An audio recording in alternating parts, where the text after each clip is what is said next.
அன்பார்ந்த பெரியோர்களே, ஜோதிட நண்பர்களே, உலகத் தமிழர்களே, உங்கள் அனைவருக்கும் என் வணக்கம். இன்று முக்கியமான ஒரு ஜோதிட செய்தியை பற்றி பார்க்கவிருக்கிறோம். சுபத்துவத்தின் இன்றைய லைவ் ஞாயிற்றுக்கிழமை, இன்று 1ஆம் தேதி ஜூன் மாதம் 2025. இன்றைக்கு 12 மணிக்கு வெளியிடப்பட்ட கேபி ஜோதிடம் சரியானதா என்ற தலைப்பில் சுபத்துவத்தின் லைவ் பரிதாபங்கள் அப்படிங்கிற தலைப்பில் இதை நான் வெளியிடுறேன். கிட்டத்தட்ட 1 மணி நேரம் 5 நிமிடங்கள் ஓடக்கூடிய வீடியோ அது. அந்த லைவ் நிகழ்ச்சியில் இந்த தற்பெருமை ஜோதிடன் கேபி ஜோதிடம் சரியில்லை, அது சரியானது தானா அப்படின்னு விளக்குறதுக்கு முற்படுறார். கிட்டத்தட்ட 1 மணி நேரம் 5 நிமிடம் ஓடக்கூடிய அந்த வீடியோவை பார்க்கக்கூடிய கேபி ஜோதிடம் படித்தறிந்த அறிஞர்கள். நான் பேச்சுலர் டிகிரி படிக்கும்போது எனக்கு ஒரு சப்ஜெக்ட் நவீன கால ஜோதிட வளர்ச்சி அப்படிங்கிற டைட்டிலில் கேபி ஜோதிடத்தை பற்றி நான் படித்து எக்ஸாம்லாம் எழுதி நிறைய மார்க் வாங்கி அதை ப்ராக்டிஸும் பண்ணிகிட்டு இருந்தேன். கேபி ஜோதிடம் படித்தபோது அந்த அடிப்படையான செய்திகள் அப்படிங்கிறது முதல்ல படிக்கணும். கேபி இவர் பாரம்பரியமே படிக்காதால் பராசரர்னா யாருன்னு கேட்பார். பராசரர் தெரியும், பராசரர் பேர் மட்டும் தெரியும். இந்த 1 மணி நேர வீடியோவில் பாவக முனை உப உப உப இந்த 2 வார்த்தைகளை மட்டுமே வைத்துக்கொண்டு 1 மணி நேரம் பேச முடியும்னு சொன்னால் இந்த அபத்த களஞ்சியம் நம்ம பரமார்த்த குருஜியால் தான் முடியும். இந்த விஷயம் யாராலையும் முடியாது. ஒப்பேத்துறது, மக்கள் முன்னாடி தான் அறிவாளி என்று காட்டிக்கொள்ள முயல்வது, மிகப்பெரிய பாரம்பரிய ஜோதிட முறையினுடைய ஒரு கிளை வளர்ச்சியாக KS கிருஷ்ணமூர்த்தி அவர்கள் தன்னுடைய பெயரில் கிருஷ்ணமூர்த்தி பத்ததி என்ற ஒரு ஜோதிட பிரிவை கண்டறிந்தார்.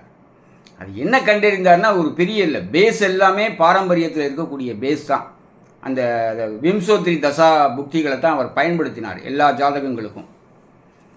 ஆனால் இவர் கேபியவே படிக்காமல் கேபி ஜோதிடர்கள்லாம் வம்புழுகிறார். என்ன பலன் சொல்கிற, ரெட்டை குழந்தைக்கு என்ன சொல்கிற, உபநட்சத்திராதிபதினு கூட சொல்ல தெரியல, உபங்கிறாரு. முதல்ல கேபி ஜோதிடம்னா என்ன, கேபி ஜோதிடம்னா என்ன, 2 பிரிவு இருக்குது. கேபி ஜோதிடம் என்பது KS கிருஷ்ணமூர்த்தி அவர்களுடைய சிஸ்டம். அது ராசி அதிபதி, நட்சத்திர அதிபதி, உபநட்சத்திர அதிபதியோடு நின்றுவிடும். கேபி அப்படிங்கிறது பாஸ்கரா ஜோதிடம். அது பிற்காலத்தில் இப்போ 2004 அதை ஒட்டி வந்தது. அதில் என்ன பண்ணியிருக்காரு பாஸ்கரானா, அந்த உபநட்சத்திரத்தை 9 உட்பிரிவாக பிரிக்கிறாரு. அதனால அதற்கு பேர் உப நட்சத்திராதிபதி அப்படின்னு கொண்டு வர்றார். இந்த வித்தியாசம் கூட, அடிப்படை அறிவு கூட இல்லாமல் கேபி ஜோதிடம் சரியானதா என்ற டைட்டிலை வைத்துக்கொண்டு உப நட்சத்திராதிபதியின் கூட ஒரு போட்டுக்கிறாரு. ஸோ பேசிக்கலாக மக்களை நான் என்ன சொல்கிறேன்னா, ஒரு விஷயத்தை கிரிட்டிசைஸ் பண்ணுறதுக்கு எல்லாருக்கும் உரிமை இருக்குது. கிரிட்டிசைஸ் பண்ணால் உடனே சேனலையே பிளாக் பண்ணிடக்கூடாது, நேருக்கு நேராக மோதணும். ஓப்பன் டிபேட்டுக்கு பயந்து அவர் டீவியேட் பண்ணுறார். திமுக ஜோசியர் அரசியல் பண்ணுறார். எப்படின்னா, அவர் மேலே ஒரு சார்ஜ் வந்ததுன்னு சொன்னால் மக்களை டீவியேட் பண்ணுறதுக்காக வேறு ஒரு இஷ்யூவை கிளப்புவாங்க ஸ்டேட் லெவலில்.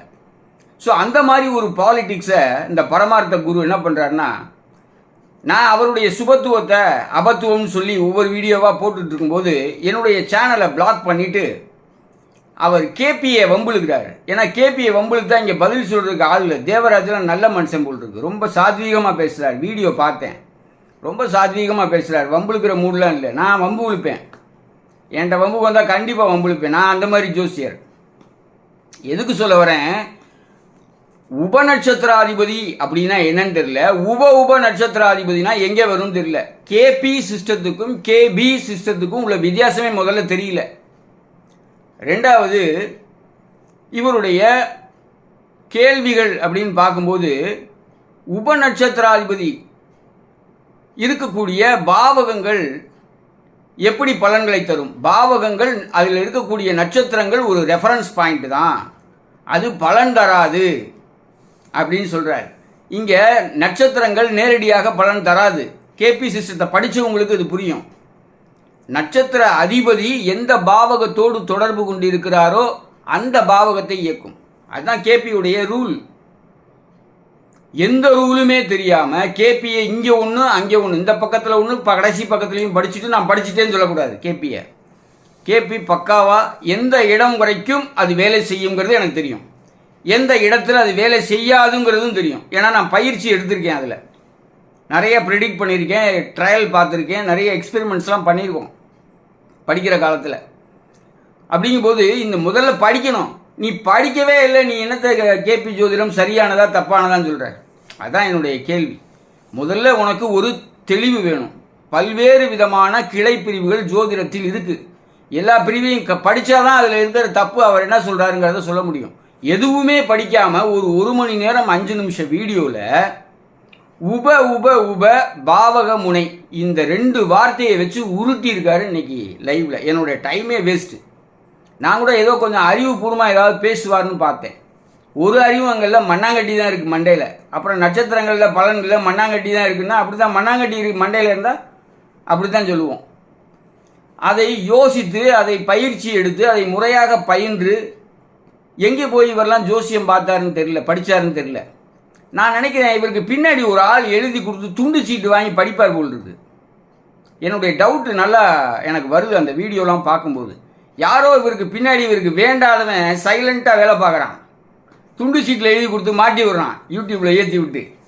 ஸோ இதை பார்க்கக்கூடிய கேபி பயின்ற ஜோதிட அறிஞர்கள் இந்த வீடியோவை பார்த்தார்கள் என்றால் ரத்தன் கக்கீஸ் ஆவார்கள். ஏனென்றால் இது கேபி ஜோதிடத்தை பற்றிய விளக்கம் இல்லை. ஒரு விஷயத்தை தவறானது என்று ப்ரூவ் பண்ணுறதுக்கு ஒரு மெத்தட் இருக்குது. அது மெத்தடாலஜி படிச்சிருக்கணும். நீ 10ஆம் கிளாஸே ஃபெயில் எப்படி படிக்க முடியும்? எப்படி நீ ப்ரூவ் பண்ண முடியும்? மெத்தடாலஜின்னு ஒன்று இருக்குது. எதையுமே கன்ஸ்ட்ரக்ட் பண்ணுறதுக்கு ஒரு மெத்தடாலஜி இருக்குது, டீகன்ஸ்ட்ரக்ட் பண்ணுறதுக்குன்னு ஒரு மெத்தடாலஜி இருக்குது. ஸோ இந்த சப்ளாடு எங்கே வரும், சப்சப்ளாடு எங்கே வருங்கிற அடிப்படை நாலேஜே இல்லாத ஒரு ஆள் 2 வார்த்தையை மட்டும் வச்சுட்டு 1 மணி நேரம் பேசியிருக்காருன்னா இவரிடத்தில் படிக்கக்கூடிய மாணவர்களை எவ்வளவு முட்டாள்தனமாக வைத்திருக்கிறார். இவரே ஒரு முட்டாள், இவர் மாணவர்களும் முட்டாள் தான். கேபி ஜோதிடத்தின் அழகான எளிமையான வழிமுறைகளை கேஎஸ்கே அவர்கள் வகுத்து கொடுத்திருக்கிறார்கள். நன்றாக புரிந்து கொள்ள வேண்டும் மக்களே. இவர் சொல்றாரு சந்திரனை உப நட்சத்திரம்னு பிரிக்கிறே, ஏன் லக்னத்தை பிரிக்கக்கூடாதா அப்படின்னு கேட்குறாரு. பெரிய அறிவாளி போல் இருக்கு. அவர் 12 பாவகங்களையும் நட்சத்திரம், ராசி அதிபதி, நட்சத்திராதிபதி, உபநட்சத்திராதிபதி என்று 12 பாவகங்களையும் பிரிக்கிறார். 9 கிரகங்களையும் பிரிக்கிறார்.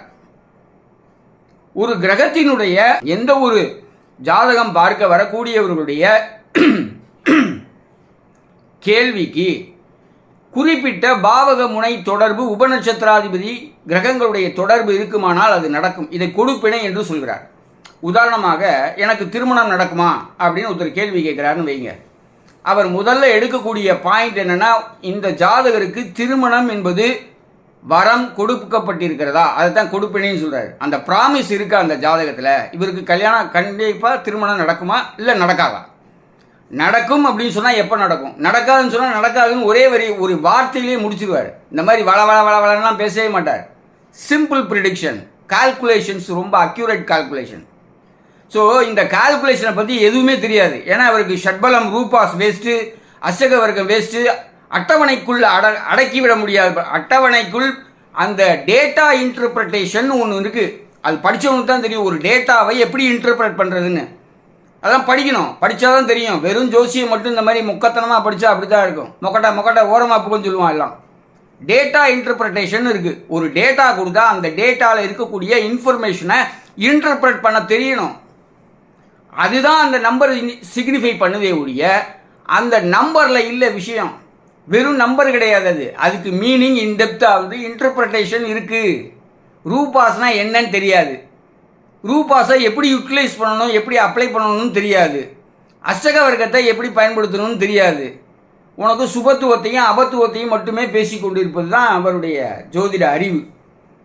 மக்களை அதற்காக தான் சொல்கிறேன். முதல்ல ஒரு ஜாதகர் கேள்வி கேட்க கேபி ஜோதிடரிடம் வந்தார் என்று சொன்னால் திருமணம் பற்றிய கேள்வியாக இருக்கும் பட்சத்தில் முதலில் அவர் கிரகங்களை பார்ப்பதில்லை.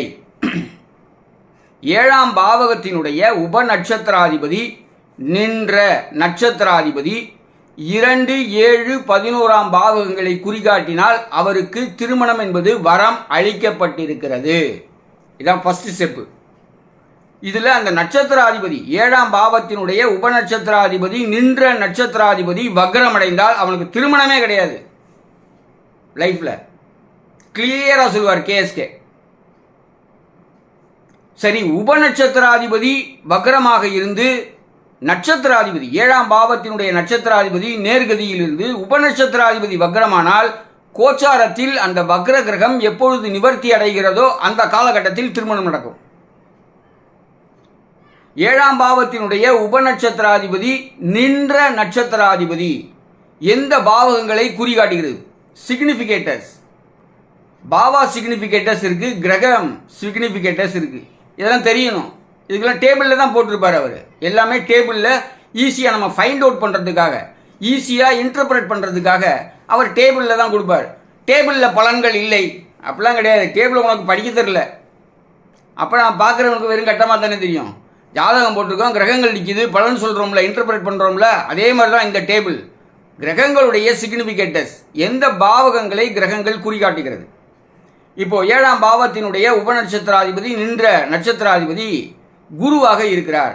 அவர் 2ஆம் பாவக அதிபதியாக இருந்து 11ஆம் இடத்தில் இருக்கிறார். அப்படின்னு சொன்னால் அவர் வந்து 7ஆம் இடத்தை 9ஆம் பார்வையாக பார்ப்பார். ஸோ அந்த கிரகத்தினுடைய தசாபுக்தி அந்தர காலங்களில் அவருக்கு திருமணம் நடக்கும். இது கோச்சார ரீதியாக அவர் எந்த பாவகத்தில் குரு டிரான்சிட்டில் இருக்கார் அப்படிங்கிறத பார்த்து அந்த டைமை வந்து ஃபிக்ஸ் பண்ணுவார். ஸோ இதுக்கு வந்து அதே போல் ரூலிங் பிளானட்ஸ் அப்படிங்கிறது ரொம்ப ரொம்ப முக்கியமான விஷயம். கேள்வி கேட்க வந்தவர் உண்மையிலேயே அந்த கேள்வி கேட்குறாரா இல்லை டெஸ்டிங்காக கேள்வி கேட்குறாராங்கிறத இப்போ போயிட்டுருக்க இந்த நேரத்தில் போயிட்டு இருக்கக்கூடிய சந்திரனுடைய உபநட்சத்திராதிபதி நின்ற நட்சத்திராதிபதி சனியாக வந்தால் வக்ரகதியில் இருக்கக்கூடிய கிரகமாக இருந்தால் கேள்வி கேட்டவர் பொய்யான கேள்வி கேட்குறார், உண்மையான கேள்வி அல்ல அப்படிங்கிறதையும் அவர் சொல்லிடுவார். ஸோ இதில் எது வரைக்கும் ப்ராப்ளம் இல்லை அப்படின்னு சொன்னால் ஒரு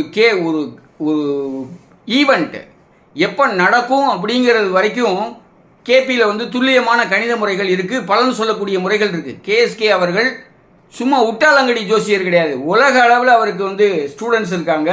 உலகமே வியந்து பாராட்டிய ஒரு ஜோதிடர். இவருக்கு ஏன் காழ்ப்புணர்ச்சின்னா இவர் நான் பிராமின், கேஎஸ்கே பிராமணர், அதனால வந்த பிரச்சனை இவருக்கு. அதனால கேஎஸ்கேயை வம்புழுக்கிறார். கேபி சரியானதாங்கிறத பேசுகிறார். அவர் ஜாதிய அடிப்படை அவரை பேச தூண்டுகிறது. அவருடைய சுபத்துவ அபத்துவ கோட்பாடுகள் தான் சரியானது என்று நிறுவுவதற்கு கேபி சிஸ்டத்தை டீகன்ஸ்ட்ரக்ட் பண்ணுறார். ஆனால் இவருக்கு எப்படி பண்ணணும்னு தெரியல. பின்னாடி இருக்கிறவன் தப்பு தப்பாக எழுதி கொடுக்குறான் துண்டு சீட்டை பார்த்தே படிக்க தெரியாது நம்மளுக்கு. ஏன்னா திமுக ஜோசியர் அப்படி தான் இருப்பார். ஸோ அப்படி இருக்கும்போது நம்ம என்ன சொல்கிறது, ஒன்றுமே தெரியல, அடிப்படையே தெரியல. சப்லாடி யார் சப்சப்லாடி யார் சொன்னான்னு தெரியல. பாபா சிக்னிஃபிகேஷன் என்ன சொல்லுது, இவர் சந்திரனை மட்டும்தான் பிரிக்கிறாரு, ஏன் லக்னத்தை பிரிக்கக்கூடாது? லக்னத்தை பிரிச்சிருக்கார்.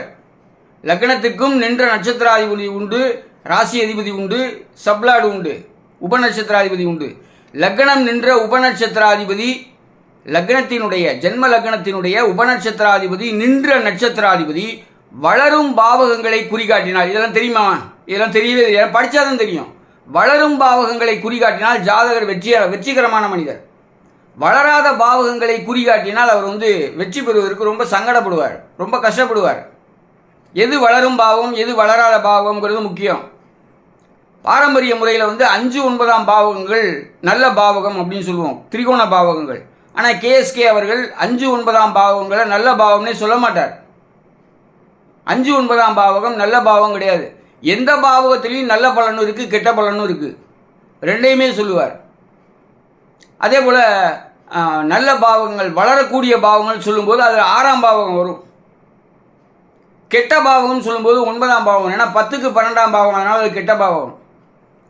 இப்படி அவருடைய பாவக கேள்விகளுக்கான பாவக தொடர்புகள் அப்படிங்கிறது முக்கியம். ஏன்னா செயல்கள் அப்படிங்கிறது பாவகத்தில் அடங்கியிருக்கு.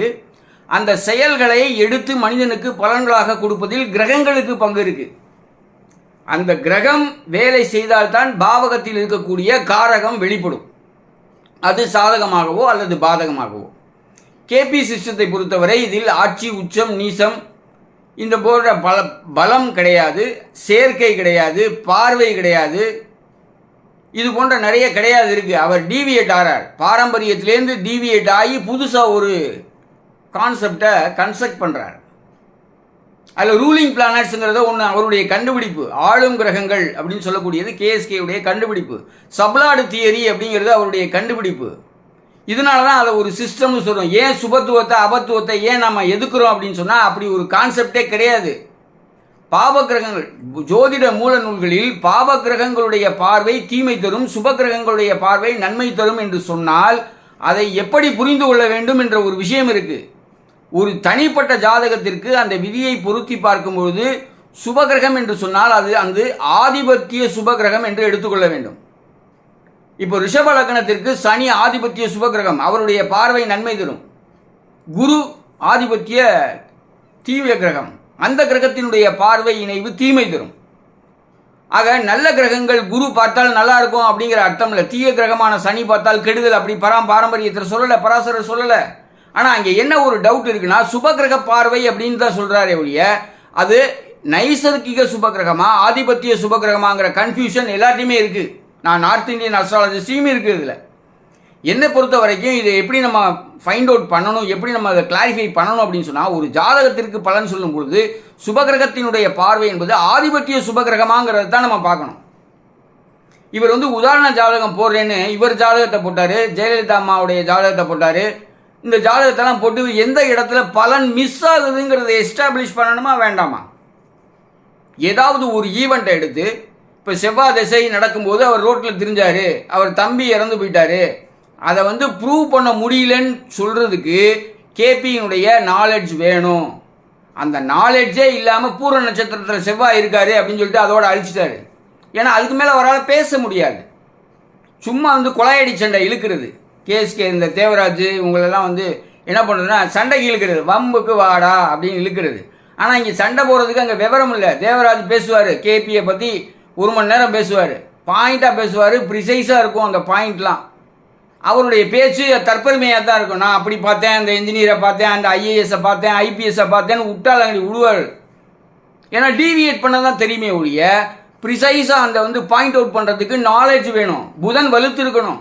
புதன் செவ்வாய் 8ஆம் பாறையாக பார்க்குறாரு. உனக்கு எப்படி புதன் வலுக்கும்? நீ எப்படி ஜோசியராக இருப்ப? நீ சீட்டிங் வேலை தான் பார்ப்ப.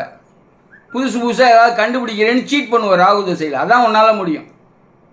செவ்வாய் புதன் கெட்டு போச்சு, நீசமாச்சு, சுக்கிரனோட சேர்ந்தாச்சு, சூரியனோட சேர்ந்தாச்சு, டிகிரி வைஸ் நிறைய தள்ளி இருக்குது. செவ்வாயோடைய 8ஆம் பாறை பாபத்துவம் தானே புதனுக்கு. உனக்கு எப்படி ஜோசியம் வரும்? உனக்கு வராது. நீ சீட்டிங் ராகு திசை சீட்டிங் தான் பண்ணுவேன். அது குருவோடு சேர்ந்துருக்கனால ஏதோ ஒப்பேத்துற உனக்குன்னு ஒரு சில ஆட்கள் பணபலம் இதெல்லாம் வச்சுட்டு ஓட்டுற, அவ்வளோதான். உனக்கு கேபி சரியானதா இல்லையா கேபியே தெரியாது. அது எப்படி சரியானதா தப்பானதான்னு சொல்ல முடியும்? பலன் சொல்கிறவங்கள எந்த இடம் வரைக்கும் கேபி வேலை செய்கிறது? அவருடைய காலத்திற்கு பிறகு நிறைய பேருக்கு கேபி வேலை செய்யலை, எனக்கு தெரியும். அதையும் நான் சொல்கிறேன். எந்த இடத்தில் கேபி வேலை செய்யவில்லை என்று சொன்னால் திருமணத்திற்கான தேதியை குறிப்பிடுவார், குழந்தை பிறப்புக்கான தேதியை குறிப்பிடுவார். ஒருவருக்கு வேலை கிடைக்கும் போது அப்பாயின்மெண்ட் ஆர்டர் கொடுக்கக்கூடிய டேட்டை கேஎஸ் கிருஷ்ணமூர்த்தி அவர்கள் குறிப்பிடுவார். அது இந்த காலத்தில் எந்த ஜோசியருக்கும் அந்த டேட்டை ஃபிக்ஸ் பண்ணுறதுல தப்பு வருது. 100% இல்லை, 99% அது தப்பு வர்றதுக்கான வாய்ப்புகளை நான் நிறைய பார்த்துருக்கேன். ஸோ இது எப்பொழுது நடக்கும் இந்த ஈவெண்ட்? அதனால தான் நான் கேபியை ஃபாலோ பண்ணல. ப்ராக்டிஸ் பண்ணும்போது பாரம்பரியத்தில் நான் ப்ராக்டிஸ் பண்ணுறேன். ஏன் அப்படின்னு சொன்னால் இந்த குறிப்பிட்ட தசையினுடைய குறிப்பிட்ட புக்தியில் இந்த ஈவெண்ட் நடக்கும் அப்படின்னு சொல்லிட்டோம்னா அது நமக்கு ரொம்ப சேஃபு. அதனுடைய டூரேஷன் 1 மாதம் 2 மாதம் 6 மாதமாக இருக்கலாம். ஆனால் இவர் சொல்கிறபடி கேஎஸ்கேனுடைய முறைப்படி டேட்டை ஃபிக்ஸ் பண்ணோன்னா அதுக்கு முந்தின நாளோ மறுநாளோ நடந்தாலோ அது அடுத்த மாதம் அந்த திருமணங்கிறது நடந்தாலோ நம்மளுடைய ப்ரிடிக்ஷன் ஃபெயிலியர் ஆகிடும். ஸோ அதில் ரிஸ்க் ரேஞ்சு ஜாஸ்தி. கேஎஸ்கேவுடைய மெத்தடில் ரிஸ்க் ரேஞ்சு ஜாஸ்தி. ஏன் ரிஸ்க் ரேஞ்சு? கமிட்மெண்ட்டு. அந்த டேட்டை ஃபிக்ஸ் பண்ணுறது தான் அங்கே பிரச்சனையே. ஆனால் பாரம்பரியத்தில் இந்த தசா இந்த புக்தி இந்த அந்தரத்தில் இந்த ஈவெண்ட் திருமணங்கிறது நடந்துடும், குழந்தை பேர் கிடைக்கும் அப்படின்னு சொல்லிட்டோம்னா அது ரொம்ப ஈஸியாக போயிடும். அது ரொம்ப சேஃபு. ஸோ ஜோசியருக்கும் சேஃபு, வர்றவங்களுக்கும் ஒரு டிசப்பாயின்மெண்ட் இருக்காது. இதனால தான் பாரம்பரியத்துக்குள்ளேயே நான் ப்ராக்டிஸ் பண்ணிட்டுருக்கேன். இதை 2004லேயே நாங்கள்லாம் தீர்மானம் பண்ணிட்டோம். கேஎஸ்கேயை எந்த அளவில் எடுத்துக்கொள்வது, எந்த இடத்தில் விட்டு விடுவது. நான் பலன் சொல்லும்போது நட்சத்திராதிபதியை எடுத்துக்குவேன், உபநட்சத்திராதிபதியை விட்டுருவேன், உபநட்சத்திராதிபதியை எடுத்துக்க மாட்டேன். ஸோ இது எந்த அளவிற்கு அப்ளிகபிள் அப்படின்னு தெரிஞ்சுக்கிறதுக்கு ஒரு நாலேஜ் வேணும். அந்த நாலேஜே இல்லாமல் பாவகமுனைங்கிற ஒரு வார்த்தையும் உபங்கிற ஒரு வார்த்தையையும் வச்சுட்டு 1 மணி நேரம் 5 நிமிஷம் பேசி தமிழ்நாட்டில் இருக்கக்கூடிய அறிஞர்களுடைய நேரத்தை வீணாக்கி இருக்கிறார். அதோடு மட்டுமல்ல, அவரிடத்தில் படிக்கக்கூடிய மாணவர்களுக்கு தவறான உபதேசத்தை செய்து கொண்டிருக்கிறார். இவருக்கு கேபி சிஸ்டமும் தெரியாது, பாரம்பரியமும் தெரியாது. இதெல்லாம் நான் வந்து ஓப்பனாக சொல்கிறேன், சேலஞ்சு விடுறேன். உனக்கு கேபியை நிரூபிக்க முடியுமா? டிஸ்கஸ் பண்ணுறதுக்கு திராணி இருக்கா? நேரில் வா, இல்லை ஒரு ஆன்லைன் ஜூமில் வா. நேராக வர வேண்டாம். சென்னையிலேருந்து நான் சிவகங்கையில் இருக்கேன், அவர் வேறு ஊரில் இருக்கார். ஸோ அப்படி ஒன்றும் பண்ண வேண்டிய அவசியம் இல்லை. ஆன்லைன்லேயே நம்ம ஜூம் மீட்லேயே பார்த்துக்குவோம். ஓப்பன் டிபேட்டை வைங்க, பேசு. அறிவு இருக்கிறவன் முன்னுக்கு வருவான், வாடா மோதி பார்க்கலான்னு. அறிவு இல்லாதவன் உப்பேத்துறவன் என்ன செய்வான்? பயந்து தான் ஓடுவான். அவன் பின்னாடி ஸ்க்ரீன் பின்னாடி என்ன வேலை பார்க்கணுமோ அதை பார்ப்பான். ஸோ இதுலேருந்து நீங்கள் புரிஞ்சிக்க வேண்டியது மக்கள் என்ன அப்படின்னு சொன்னால், யார் ஜோதிடருங்கிறத பாருங்கள். ஜோதிட நூல்களை படித்தவன் மட்டும்தான் ஜோதிடராக இருக்க முடியும். என்னுடைய கண்டுபிடிப்புன்னு சொல்கிறான்னா அவன் இந்த சமூகத்தை ஏமாத்துறான்னு அர்த்தம். அவனுக்கு பேசிக்கே தெரியாது. சுபத்துவம் அபத்துவம் சொல்லி ஒரு கோட்பாடு அப்படின்னு சொல்லி அதை பெணாத்திட்டு இருக்கான். கேபி ஜோதிடம் சரியானதான் சொல்றதுக்கு கேபி ஜோதிடத்தை பற்றி அறிவு வேண்டும். தமிழில் வந்த டிரான்ஸ்லேட் புக் இருக்குல்ல, தமிழில் அவர் இங்கிலீஷில் தான் எழுதினார் கேஎஸ்கே. எந்த புக்கும் தமிழில் எழுதலை. அவருடைய டிசிபிள்ஸ் என்ன பண்ணாங்கன்னா அவரை இங்கிலீஷ்லேருந்து தமிழில் டிரான்ஸ்லேட் பண்ணாங்க. அந்த டிரான்ஸ்லேஷன் ரொம்ப கஷ்டம். தமிழில் தான் எழுதியிருப்பாங்க, புரியாது படித்தா. நான் படிச்சிருக்கேன், தமிழ்லையும் படிச்சிருக்கேன், இங்கிலீஷ்லையும் படிச்சிருக்கேன். தமிழில் படித்தது புரியவே புரியாது. அது எப்படி டைம் ஃபிக்ஸ் பண்ணுறாங்கிறது சுத்தமாக புரியாது. ஏன், அவருக்கு அடுத்து வரக்கூடிய அவருடைய வழித்தோன்றல்களுக்கே அது புரியல. ஸோ அதில் ஃபெயிலியர் எங்கே இருக்குது அப்படின்னு சொன்னால், டேட்டை ஃபிக்ஸ் பண்ணுறதுலாம் கேபியினுடைய ஃபெயிலியர் இருக்குது. அடுத்து வரக்கூடிய அவருடைய வம்சாவழி அந்த ஜோதிடர்களுக்கு அந்த டைம் ஃபிக்ஸ் பண்ணுறது. அதனால தான் அந்த டேட்டில் நிச்சயதார்த்தம் நான் சொன்னேன், இந்த 3 நாளில் நிச்சயதார்த்தம் ஆகும்னு சொன்னாங்க. ஆகாது எனக்கு தெரியும். அதனால தான் கேபியில் நான் ப்ராக்டிஸ் பண்ணாமல் பாரம்பரியத்தில் பண்ணிகிட்ருக்கேன். அந்த தசாபுக்தியை கோட் பண்ணி சொல்லியிருந்தா ஒரு மாதம் கழித்து நிச்சயதார்த்தம் ஆகலாம், அல்லது 2 மாதம் 3 மாதம் அந்த தசாபுக்தி பீரியட் வரைக்கும் கல்யாணம் நிச்சயதார்த்தம் ஆகிறதுக்கான வாய்ப்பு இருக்கலாம். இது ஒரு பெரிய இஷ்யூன்னு சொல்கிறதுக்கு இது பற்றிய அறிவு இருக்கணும் முதல்ல. அதான் சொன்னேன், 10ஆம் கிளாஸ் ஃபெயில் ஆனவனுக்கு எப்படி இங்கே அறிவு இருக்குங்கிறது தான் என்னுடைய கேள்வி. இது ஞானம்லாம் கிடையாது. ஞானம்ங்கிறது அருள்வாக்கு. அவங்கள நம்ம கன்சிடரே பண்ண வேண்டாம். அவங்க மாரியம்மன் கோயிலையோ காளியத்தா கோயிலையோ கூடாங்கி அடிச்சுட்டு ஏதோ ஒன்று சொல்லுவாங்க. ஆனால் நீ வந்து என்ன சொல்கிற, பாரம்பரிய ஜோதிடமும் சொல்லி கொண்டு இருக்கக்கூடிய ஜோதிடன் நீ. பாரம்பரியமும் தெரியாது, கேபி ஜோதிடம் சரியானதான்னு கேள்வி கேட்கறதுக்கு தகுதியும் இல்லை. ஏன்னா கேபி ஜோதிடத்தை பற்றி உனக்கு தெரியாது.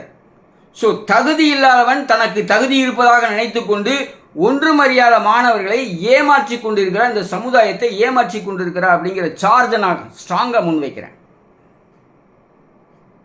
ஸோ கேபி ஜோதிடம் என்றால் என்ன என்று தெரியாதவருடைய ஒரு கருத்தை பொதுமக்கள் கவனத்தில் கொள்ள வேண்டிய அவசியமில்லை. அறிஞர்களும் இதை பார்த்தா காரி துப்பிட்டு போயிடுவான். கேபியை பற்றின ஒரு விளக்கம் கூட இந்த ஜாதகத்தில் இல்லை. கேபி தவறானது அப்படிங்கிறத நிரூபிக்கிறதுக்கு இந்த 1 மணி நேரம் கூட பத்தவில்லை. ஏன்னா தெரிஞ்சால் தானே அவர் ப்ரூவ் பண்ணுவார். இன்னும் 15 வீடியோ போடுவாராம் வாரம். 1 மணி நேரத்தை சரியாக உபயோகப்படுத்த முடியாத நீ 15 மணி நேரத்தையும் வீணாக்குவாய். அதான் என்னுடைய முடிவு. ஸோ கேபி ஜோதிடம் சரியானதா இல்லையா என்று கேட்பதற்கு கூட தகுதி இல்லாதவன் இந்த பரமார்த்த குரு. அதனால தான் இந்த விஷயத்தை இம்மிடியேட்டாக உங்களுக்கு நான் சொல்லணும் அப்படிங்கிறதுக்காக ஒரு வீடியோவை போட்டேன். அந்த வீடியோ பார்த்தேன், கன்றாவி இவன்லாம் ஒரு ஜோசியன்னு இந்த உலகத்தில் உட்காந்துட்டு வாய் கிளிய பேசுகிறான், தவளவாயன். என்னத்தை சொல்ல, ரொம்ப வருத்தமாக இருக்குது. ஒன்று படிச்சறிஞ்ச ஜோதிடர்கள் இருக்காங்க, அவங்கள்ட்ட போய் மக்கள் பார்ப்பாங்க. வம்புலாம் இழுத்தாங்கலாம் ஓடாது. கேபி சரியானதா இல்லையான்னு சொல்கிறதுக்கு உனக்கு என்ன அறிவு இருக்குன்னு மக்கள் கேட்பான். மக்களை நீங்கள் ஈஸியாகவே இட போட முடியாது, அவங்க ரொம்ப பிரில்லியன்ட். அதனால் இப்படிலாம் சீட் பண்ணி ரொம்ப நாளைக்கு வாழ முடியாது. ராகு தசை முடிய போகுது, குரு தசை ஆரம்பிக்க போகுது. ஏதாவது வீண் வம்பில் சிக்கி எங்கிட்டாவது உள்ளே போயிடாது. அதுதான் நான் சொல்ல வேண்டியது. ஏன்னா அது எப்படி வேணாலும் வேலை செய்யும். ராகு கொடுக்கும், அடுத்து குரு தசையில் அது கெடுத்து விட்டு போயிடும். கவனமாக இருங்க. முன்னாள் நண்பருங்கிறதுக்காக நான் சொல்கிறேன். நான் கேர்ஃபுல்லாக இருங்க. சும்மா வம்புழுக்க கூடாது, குழாயடி சண்டை போடக்கூடாது. தெரிஞ்சால் பேசணும், தெரியலையா வாயை மூடிட்டு போயிடணும். நான் தெரியாமல் பேசுகிறேன், பார்க்குறது பூரா அபத்தம். 4, 8, 12ஆம் பாவங்கள் அப்படின்னு சொல்லி 4, 8, 12ஆம் பாவம்னா அவர் சொல்லவே மாட்டார் கேஎஸ்கே. எந்த ஒரு ஒவ்வொருக்கும் ஒவ்வொரு கேள்வி இருக்குது. ஒரு பாவகம் இருக்குது. குழந்தை பிறப்பா 5, 2, 11 வேலை செஞ்சாதான் குழந்தை பிறக்கும். 5ஆம் பாவத்தினுடைய உபநட்சத்திராதிபதி நின்ற நட்சத்திராதிபதி குடும்பஸ்தானமான 2ஆம் இடம், லாபஸ்தானமான 11ஆம் இடத்தை குறி காட்டினால் மட்டுமே அவருக்கு அந்த காலகட்டத்தில் குழந்தை பிறக்கும், இல்லைன்னா அந்த குழந்தை பிறக்காது.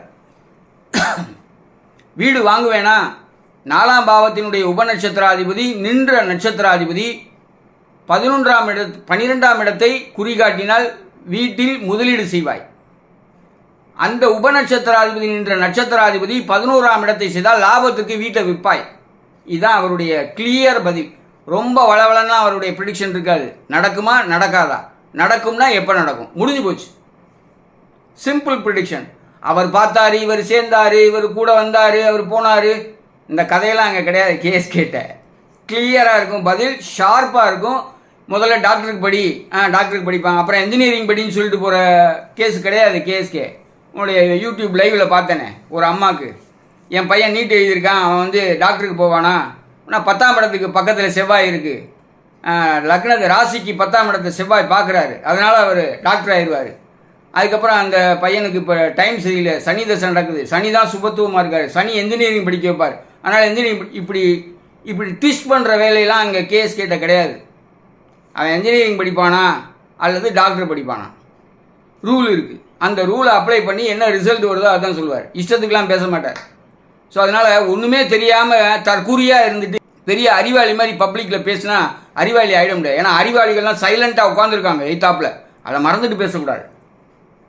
அறிவாளிகள்லாம் சைலண்ட்டாக உட்காந்துருக்காங்க, என்ன சொல்கிறான்னு கேட்குறாங்க. உன் கத்தல் கதறெல்லாம் அங்கே எடுபடாது, காரி துப்பிட்டு போயிடுவான். ஸோ அதனால் கவனம். பின்னாடி இருக்கிற ஆள் சரியில்லை, எவனோ தப்பாக துண்டு சீட்டில் எழுதி கொடுக்குறான், 10ஆம் கிளாஸ் ஃபெயில் ஆனவன் கவனமாறு, முடிய போகுது உன்னுடைய நல்ல டைம். ஸோ முன்னாள் நண்பர் அப்படிங்கிறதுக்காக இதை நான் தெரிவிச்சுக்கிறேன்.